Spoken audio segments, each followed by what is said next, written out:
जब दिल्ली की सड़कें खून से लाल हो गई थी, 53 से ज्यादा लोग मारे गए थे, 700 से ज्यादा लोग घायल हो गए थे। दिन था 27 फरवरी 2020, जब दिल्ली पुलिस ने कहा कि यह दंगा स्पॉन्टेनियस नहीं था, यह दंगा प्री प्लान और लार्जर कॉन्स्पिरेसी का परिणाम था। बात कर रहा हूँ दिल्ली राइट्स केस 2020 की। ये CAA और NRC प्रोटेस्ट को भड़काने की साजिश थी, जिसके पीछे थे कुछ बड़े नाम।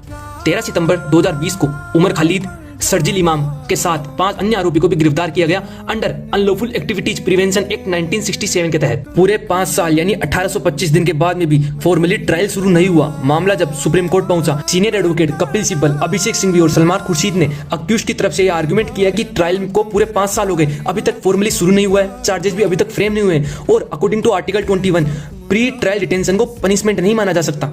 सरकार की तरफ से सॉलिसिटर जनरल तुषार मेहता ने दलील रखी कि ये जो दंगा था वो कोई आम दंगा नहीं था, ये दंगा कोरियोग्राफ कॉन्स्पिरेसी के परिणाम स्वरूप हुआ था। सुप्रीम कोर्ट ने दोनों की दलील सुनते हुए एक ऐतिहासिक फैसला दिया। उमर खालिद और शर्जील इमाम की बेल को डिनाई कर दिया और बाकी 5 आरोपियों को बेल दे दी। सुप्रीम कोर्ट ने reasoning the, all the accused cannot be put on the same pedestal, each accused has to be considered individually based on the material against them।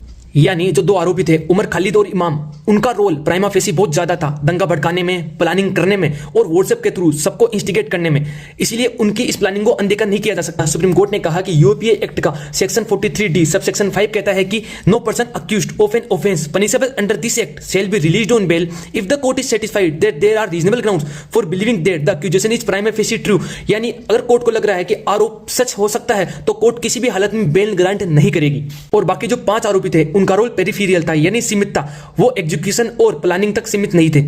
Supreme court ने इस case में साफ कर दिया कि delay in trial का मतलब ये नहीं है कि आपको बेल ग्रांट हो जाएगी। अगर आपके खिलाफ प्राइमा फेसी केस इतना मजबूत है तो आप बेल के बारे में भूल जाओ, चाहे आपको 5 साल या 10 साल जेल में रहना पड़े। और अगर कॉन्स्पिरेसी में आपका रोल प्राइमा फेसी है तो आर्टिकल 21 भी आपको नहीं बचा पाएगा।